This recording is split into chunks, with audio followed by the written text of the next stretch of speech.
नमस्कार, मैं ट्विंकल दीक्षित। आप देख रहे हैं इंडिया राइज टीवी। आइए नजर डालते हैं आज की कुछ खास खबरों पर।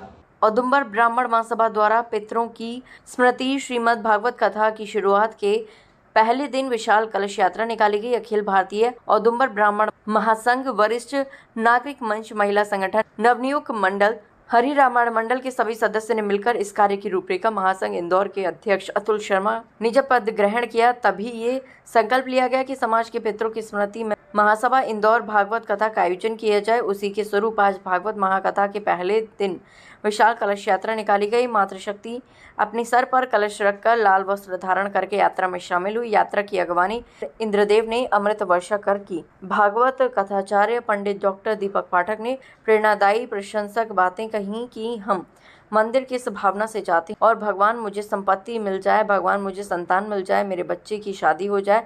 अपने स्वार्थ की पूर्ति के लिए ही मंदिर जाने का कोई भी महत्व नहीं होता है। कोई ये नहीं कह रहा है कि मैं अपने कन्हैया के लिए, मेरे ठाकुर के लिए भी मंदिर जा रहा हूँ, उनके दीदार के लिए जा रहा हूँ। एक लोटा पानी भगवान को अर्पित करने आप अपनी सभी इच्छाएं पूरी कर सकते हैं बिना मांगे।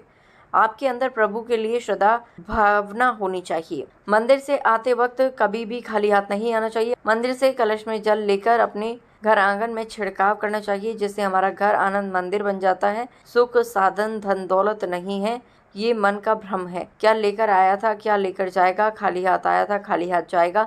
कोई तेरा अपना तेरा साथ नहीं जाएगा, सब तेरा साथ छोड़कर ही जाएगा। फिर क्यों कहता है कि ये मेरा है, वो मेरा है। संसार में अगर अपना है तो प्रभु का नाम है, अपने कर्म है, अपने कन्हैया हैं। ये सभी साथ नहीं छोड़ते हैं। यही सच्चे साथी हैं। जब हमारे बुरे वक्त में मुंह से निकलता है मेरे प्रभु, हे मेरे भगवान, तो क्यों नहीं इसी नाम को ही अपना जीवन का आधार बनाएं। हर पल अपने होठों पर प्रभु का नाम हो, मेरे कन्हैया का नाम हो, तो जीवन अपने आप ही सामर्थ हो जाएगा। कथा सुनते वक्त सिर्फ मन में एक ही भावना होती है, चाहे कि मैं प्रभु से मिलने आया हूँ, प्रभु की कुछ बात सुनने आया हूँ। मेरा करता धरता प्रभु ही है, वही मेरे जीवन के मार्गदर्शन हैं। भगवान कथा में ऐसे ही शब्दों से सराबोर हुए लोग। पंडित डॉक्टर दीपक पाठक ने कहा कि कथा में भीड़भाड़ का महत्व नहीं है। अगर 5 लोग भी कथा में श्रद्धा और भावना में सुनते हैं तो वही कथा का स्थल चारों धाम बन जाता है। वहाँ आप अकेले नहीं, आपके साथ में किसी भी रूप में आप मेरे कन्हैया मौजूद रहते हैं। इंदौर से संवाददाता गणेश सोनी की रिपोर्ट। सबसे पहले सबको जय श्री कृष्णा बोलता हूँ। श्रीमद् भागवत महापुराण भगवान श्री कृष्ण की शब्दमयी प्रतिमूर्ति है और कलयुग में ये कहते हैं कल्प वृक्ष के समान है। यदि कलयुग में व्यक्ति पुण्य कार्य ना भी कर पाए या धार्मिक दान तपस्या आदि में यदि लीन ना हो, श्रीमद् भागवत महापुराण के 7 दिवसीय का श्रवण कर ले। इसमें धन की, अर्थ की, कंपनता आदि का ध्यान रखने की आवश्यकता नहीं है। इसमें भाव रूप से भी व्यक्ति यदि कथा का श्रवण करता है, जहाँ भी कथा ये 7 दिवसीय संस्कार संपन्न होता है, उसमें अपनी उपस्थिति दे और ध्यान से कथा का स्मरण करता है, तो भगवान श्री कृष्ण की कृपा तो उसको मिलती है, पर उसके 7 पीढ़ियों तक का भी इससे उद्धार होता है, ऐसे शास्त्रों में कहा गया है। जी, कथा जो श्रीमद्भागवत महापुराण है, कहते हैं कि कलयुग के अंदर जितने भी वेद पुराण ग्रंथ अरण्य उपनिषेद हैं, ये वेदों की चीज़ बड़ी क्लिष्ट है। गुरुवर वेद व्यास जी ने एक ऐसे ग्रंथ की रचना इसमें किया है, सभी का सार तत्व इस श्रीमद्भागवत महापुराण में है। यदि आप वेद का वाचन ना कर पाएँ, उपनिषेदों का वाचन ना कर पाएँ, गीता का अध्ययन ना कर पाएँ, यदि श्रीमद्भागवत महापुराण के कथा का श्रवण कर ले, तो वही 18 पुराण और चारों वेदों के पुण्य आपको प्राप्त होते हैं। इसका है ब्राह्मण महासभा इंदौर के द्वारा श्रीमद् भागवत कथा का वाचन करने के लिए आदरणीय परम भागवत शिरोमणि श्री दीपक जी पाठक यहाँ पर पधारे हैं और उनके द्वारा यहाँ पर भागवत का वाचन किया जाएगा।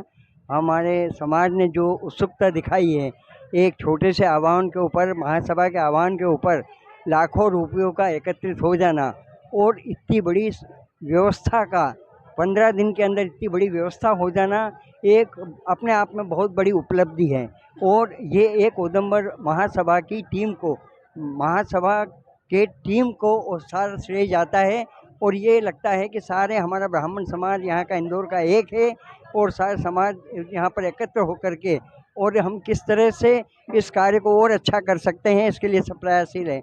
आज देखिए कलश यात्रा के लिए सारी माता बहनें हमारी एकत्र हुई है और इतना पानी गिरने के बाद में भी उन्होंने इस धैर्य रखा और शांतिपूर्वक धार्मिक यात्रा को पूर्ण किया। मैं इसके लिए सारी बहनों को बधाई देता हूं और उनका आभार व्यक्त करता हूं। मैं इस समय पर महासभा इंदौर का भी आभार व्यक्त करता हूं कि उन्होंने बहुत कम समय के अंदर इतनी अच्छी तैयारी, इतना अच्छा एक माहौल तैयार किया है कि जिसकी जितनी प्रशंसा की जाए उतना कम है। मैं आचार्य प्रवर दीपेश जी भागवत पुराण के जो एक शिरोमणि हैं उनका भी बहुत आभार व्यक्त करता हूं और आशा करता हूं कि उनके जो भागवत पुराण का वाचन वो करेंगे, जो भागवत दर्शन देंगे, उससे हमारे जो उद्देश्य हमारा है, देखिए हम जिस उद्देश्य को लेकर के ये भागवत पुराण का आयोजन किया गया है वो ये है कि आज तक पितृगणों के निमित्त सारे पितृगणों को मुक्ति के लिए, पितृगणों को मोक्ष देने के लिए आज तक कोई कार्यक्रम हमारे सामूहिक समाज के द्वारा नहीं किया गया था।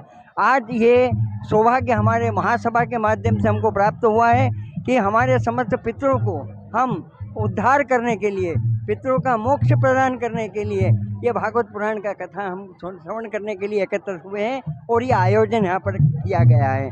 फिर से मैं आप सबका आभार व्यक्त करता हूँ और आशा करता हूँ कि 7 दिन तक ये लगातार भागवत गंगा की ज्ञान में, गंगा में स्नान करते रहेंगे, हम डूबते रहेंगे, डुबकी लगाते रहेंगे। ये श्री औदुंबर ब्राह्मण समाज द्वारा भागवत कथा का आयोजन किया जा रहा है, जो सभी पितरों की स्मृति में किया जा रहा है। यहाँ पे आके सभी भागवत का आनंद ले तथा श्री कृष्ण की भक्ति का आनंद ले और अपने पितरों के लिए मोक्ष की कामना करें। और हम ये भागवत जी का फल, भागवत जी का जो पूजन कर रहे हैं या पाठ करेंगे, श्रवण करेंगे, वो हम चाहेंगे कि हमारे पितृ मोक्ष के लिए वो उनको फल प्राप्त हो उसका। धन्यवाद। आगे ताजा खबरों से जुड़े रहने के लिए हमारे चैनल को सब्सक्राइब, लाइक, बेल आइकन दबाना ना भूलें। धन्यवाद।